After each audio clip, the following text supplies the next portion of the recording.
રક્ષાબંધનના પર્વે ભરૂચ નગરપાલિકાએ બહેનો અને બાળકો માટે ખાસ ભેટ જાહેર કરી છે।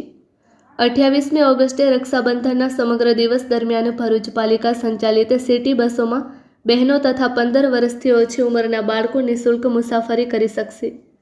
નગરપાલિકા પ્રમુખ દેવેન્દ્રસિંહ વસાવાએ જણાવ્યું હતું કે રક્ષાબંધનના દિવસે બહેનો ભાઈને રાખડી બાંધવા માટે શહેરમાં અવરજવર કરતી હોય છે। બહેનોને મુસાફરીમાં સરળતા રહે અને પરિવારોને ભાડાના ખર્ચમાંથી રાહત મળે તે હેતુથી પાલિકા દ્વારા આ નિર્ણય લેવાયો છે। આવતીકાલે 28 તારીખ એટલે બહેન અને ભાઈના પવિત્ર બંધનનો દિવસ એટલે રક્ષાબંધન।